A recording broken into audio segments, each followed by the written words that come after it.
Welcome back to the channel. Today we're going to be discussing Orientalism by Dr. Edward Said. This review has been promised for some time, and I think what's challenging for me is, having consumed a lot of Dr. Said's work on Palestine, I expected to come to other works of his that were not directly concerned with Palestine and love it as much. No, that's not the case. I find this book to be a technical and difficult read, and ultimately, I disagree with some of the tendencies or directions that Dr. Said is pointing us in this book. And I'll comment towards the end as to why I thought it was technical and potentially necessary in its time period. So this book was written in 1978. What is Orientalism can refer to many different things, but as far as the book conceives of it, it's this idea of portraying the West as what is rational, progressive, enlightened, civilized, superior, and the East, the Orient, whether that's the Near East in Palestine, Egypt, etc., to the Far East. This is going to be exotic, irrational, sensual, backwards, inferior. So that's one way to think about Orientalism. The other is as a sort of way of dealing with the Orient. Colonization, rule, authority. We will tell you how we see you. You are not going to really tell us how we see that. That's the explanation of the British Raj. We're going to administer India for your own good because you people clearly can't handle it yourselves. Now, there's lots of different directions we could go here. I think the first thing I just want to note is it's possible to disagree with your intellectual heroes. So as I said, Dr. Said, for me, is a hero in regards to his work on Palestine. I've enjoyed almost everything of his that he's written there. But on this issue, I think perhaps what we're seeing is an overreaction, because Dr. Said goes the other way and I think points us towards cultural relativism. It is true that there are places in the world that are, you could say, cleaner than others. There are places that have better music. There are places that have more rugged nature. I mean, Kansas does not have the same sort of mountains that Colorado does, even though they're right next to each other. So too, there are cultures that have things that are greater than others. The idea that all cultures are the same because we're all equal is a silly notion. There are people who are taller than others. That doesn't necessarily make them better than shorter people. But there are cultures that have more advanced architecture or agriculture than other cultures. That doesn't make them, you could say, better qualitatively as people. We're all equal in the sight of God. But there are people that are more gifted. There are people that are physically taller or shorter. There are cultures that are greater or lesser developed. To say that it's not true that to say that all cultures are equal is objectively wrong. There are cultures that are superior to others, and it is not wrong to claim that. So too with colonization, and I'm saying this particularly as Catholics, it's important for us to make distinctions. So Professor Said would point us towards the idea that all colonization is wrong, but this is not true. Some colonization is good. I'll give you the classic example I always refer to is the Aztecs. Before Cortez arrived in the Americas, the Aztecs took tribute of the tribes around their area and took their young boys and girls and ripped the hearts out of their 13-year-old virgin girls in sacrifice to their sun god. Without Cortez, this blood sacrifice to these false gods does not end.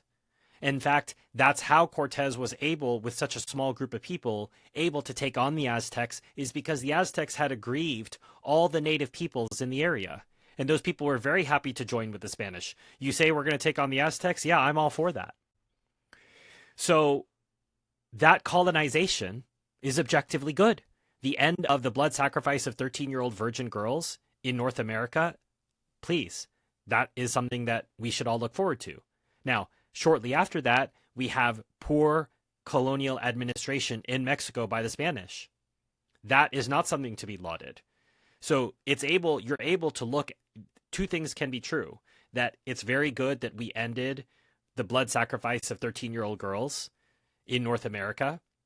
through the conquering of the Aztecs and their subjugation. But it's also true that you can have bad administrators in the new government.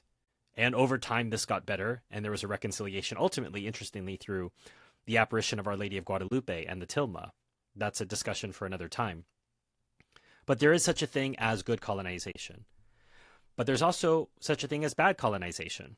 And classically, we would see the example of Palestine, where Israel has attempted to paint itself as the oppressed people who threw off their colonial occupiers, the British, and they have now sought to erase the Palestinian people from the history and from the land. Where they destroyed villages, they have planted forests, non-native trees, by the way, which interestingly, and I think justly, get destroyed in wildfires because they're not built to handle the climate of that region.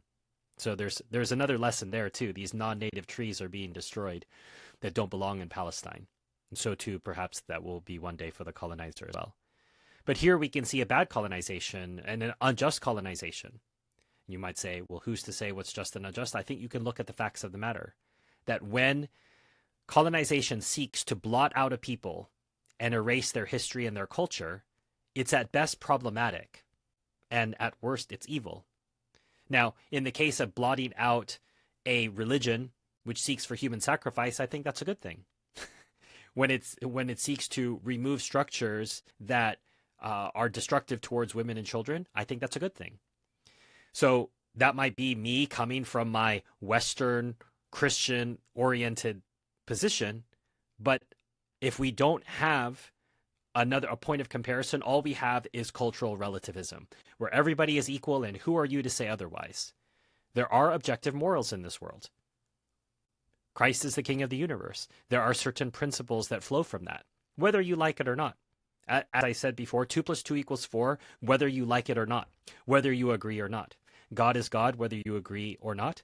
Jesus Christ is King of the universe, whether you agree or not. And there are certain conclusions that flow from that. So just as culture is not relative, so too colonization is not all bad. However, I think we have seen a lot of the bad kind of colonization, particularly in the last 100 years. And interesting enough, Dr. Said gives us some quotes here from Karl Marx, of all people. So here Karl Marx says, sickening as it, and Marx isn't saying this in Das Kapital, this is some commentary, I think, on British intervention in the Crimean War. So this was in 1853. Sorry, British rule in India in 1853. Now, sickening as it must be to human feeling to witness those myriads of industrious, patriarchal, and inoffensive social organizations, disorganized and dissolved into their units, thrown into a sea of woes, and their individual members losing at the same time their ancient form of civilization and their hereditary means of subsistence, we must not forget that these idyllic village communities, inoffensive though they may appear, had always been the solid foundation of Oriental despotism, that they restrained the human mind within the smallest possible compass, making it the unresisting tool of superstition, enslaving it beneath the traditional rules, depriving it of all grandeur and historical energies. Classic Zionist argument here, strangely being made by Karl Marx, or maybe not so strange, that because you haven't developed as a people, that is terrible in terms of you're living in these small villages, you haven't built skyscrapers, you haven't developed a huge industry, that is bad. Again, that is neutral, but it's up to the people to decide. It's their land, it's their culture, it's their economy. If they want to develop, that's fine. And if they don't want to develop, that's fine.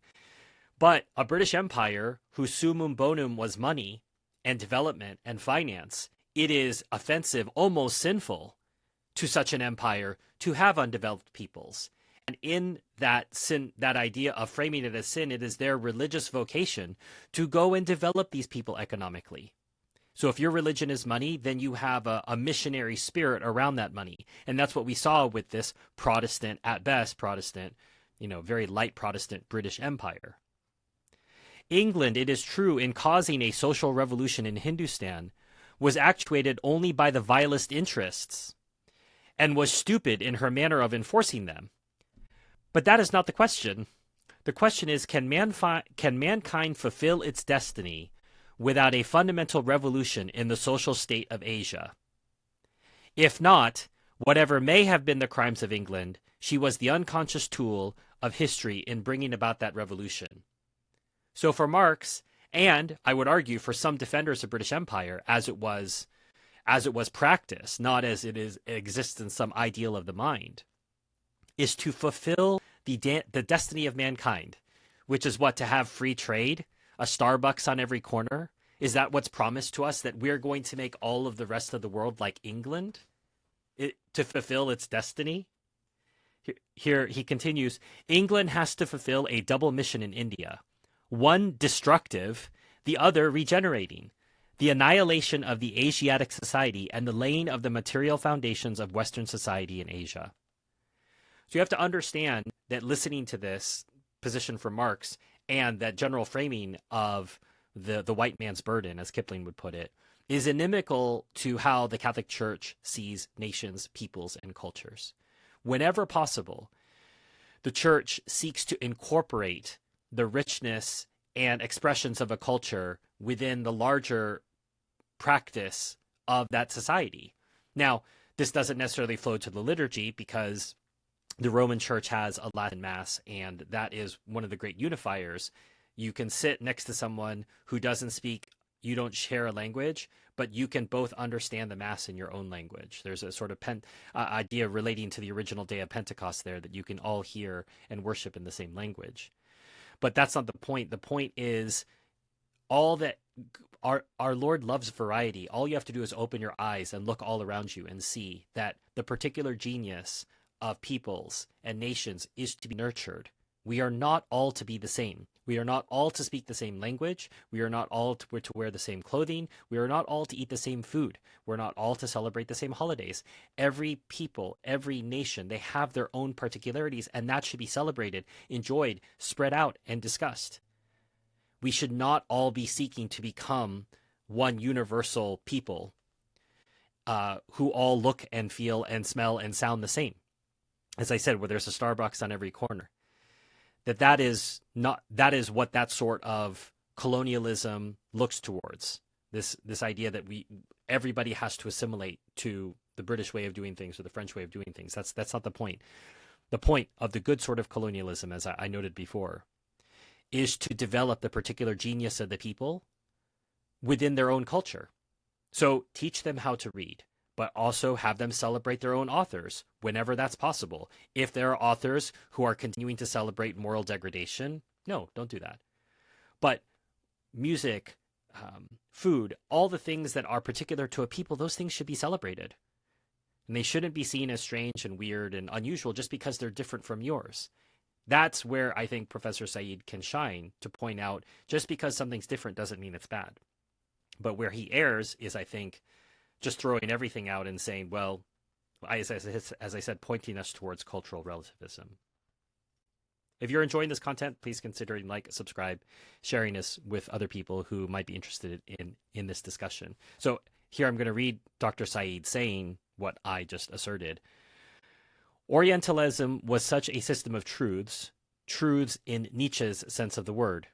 It is therefore correct that every European, in what he could say about the Orient, and again, he's speaking about a time period before our modern time, so I want to qualify this, was consequently a racist, an imperialist, and almost totally ethnocentric. Some of the immediate sting will be taken out of these labels if we recall additionally that human societies, at least the more advanced cultures, have rarely offered the individual anything but imperialism, racism, and ethnocentrism for dealing with other cultures. I disagree with that assertion. And here too, it's not wrong. He uses the term ethnocentric as something negative, but there's nothing wrong with being centered in your own ethnicity. Why would Polish people not be interested in Poles and marrying Poles and learning Polish and singing Polish music? Being ethnocentric here he uses as an epithet, but it's not. There's nothing wrong with being centered on your own people. Racist here is used purely negatively, and I think, unfortunately, that word cannot be reclaimed now in the way that gay cannot be reclaimed from the new usage that it has.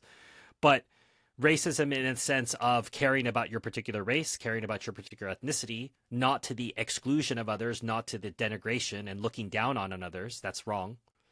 But the idea of what Pope Pius XI referred to as a sort of healthy racism, an idea of caring about your own people, as I said, in a way that doesn't denigrate others. I think, unfortunately, that word that he used even in the 1920s, we can no longer use it that way. So a priest I know calls it race realism, which I think is an interesting way of looking at things. But the point is, what Professor Said is asserting here, I think, relates to how he reacts in the text and to his own personal experience of Palestine. So as to what I'd said earlier, that this is a technical read, it's heavy, it's pedantic at times. I think there's overwriting on Dr. Said's part. I think he had studied so much that he felt the need to share as much as possible, and I don't think he was properly edited. Part of it, too, may have been that he was hoping this would serve as a textbook for a particular field that he wanted to help expand. And I think he did a good job in that. There's a lot of study now. And in a sense, the work is less necessary than it was at the time. He was trying to, I think, make space to say, why don't we hear about Chinese people from the Chinese? Why don't we hear about Arab people from Arabs? And in fact, that's some of the best ways. Who is going to tell you more about Irish people? Some person who went and lived in Ireland for a few years, or someone who grew up and was born and bred and has ethnicity being Irish. What has happened since that time is that argument is now taken for granted. I think most people recognize that. What has happened, though, is a tendency, once again, if we were making distinctions and we're looking for the golden mean, has been a tendency to go the other direction. That the only people who can tell you anything valid about a race, an ethnicity, a society, a people, a nation are those people, that no one else can offer anything valuable. This is the other error. So I think we've come to see, and we'll see this here, a quote from 1951. The whole situation of the Western countries in regard to the countries of Asia and Africa has changed. We can no longer rely on that factor of prestige, which seemed to play a large part in pre-war thinking. Neither can we any longer expect the peoples of Asia and Africa or of Eastern Europe to come to us and learn from us while we sit back. We have to learn about them so that we can learn to work with them in a relationship that is closer to terms of mutuality. And I think, as I said, that argument has been made and successfully won. I think that there is no longer a notion of we will teach you, but that we are going to treat on terms of equality. Now, I would say there's still an argument to be made of we will teach you when those things relate to destroying horrific practices. But in our epoch, in which God has been relegated away from our public lives, there are so many things that are lost. But I think something that is positive that we can look at, which sets a tone, sets the stage for better collaboration when we do hopefully bring God back into our society, is treating with other nations as equals and opening the door for cultures and peoples to be appreciated for who they are, where they are, and in their differences, and not solely in relation to how our way is better or not better, simply because it's different. The last quote I'll read here is in relation to what I'd mentioned earlier. I think I just forgot to read this quote. Colonization is the expansive force of a people. It is its power of reproduction. It is its enlargement and its multiplication through space. It is the subjection of the universe, or a vast part of it, to that people's language, customs, ideas, and laws. The point, and that was a quote, and then Dr. Said comments, the point here is that the space of weaker or undeveloped regions, like the Orient, was viewed as something inviting French interest, penetration, insemination, in short, colonization. So I would disagree with that thesis. I think that there are points where we have seen positive colonization. I would refer to the reducciones in Paraguay. I would refer to the missions in Texas and California, where clergy went and native peoples who wanted to work with them were free to work with them. but there wasn't a question of taking over the entire land and forcing them to go a certain way. I think there's more, and I think history has shown us there's a lot more to be gained by gentleness here rather than violent conquest. And the entire colonial project has to be looked at more critically. We can't simply want to take it one way or the other. All colonization is bad, all colonization is good.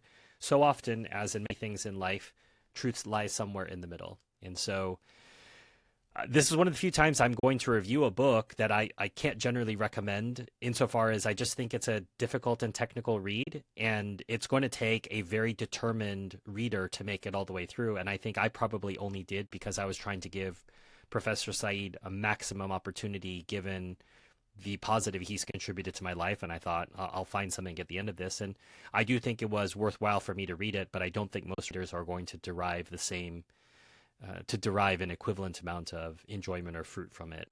That's just my opinion, and you can do with that as you wish.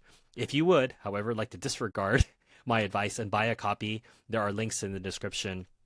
It's one way that you can support this channel, and it's a Penguin edition, my favorite publishing house. If you'd like to support this for free, you can hit like, subscribe, hype. If you're on a mobile device, it helps the channel, helps this get out to more people. And I'm happy, as I'm sure I'm going to hear disagreement in the comment section, I'm happy to take that on and have a fruitful and hopefully civil discussion there. If you want to thank me for this presentation, there are links to PayPal and Buy Me a Coffee. If you would like to get early access to videos like this one, as well as a once-a-month exclusive in which I share what I'm reading and what I'm thinking about, there are links to Patreon and YouTube membership. Either platform will get you the same access. Pick the one that makes the most sense for you.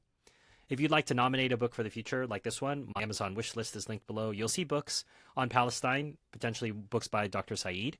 That's for my Palestine bookshelf project, if you want to go check that out. But books that are not on Palestine are for this channel. You can buy one, send it my way, and I'll do my best to review it in a timely manner. Until next time, enjoy your reading.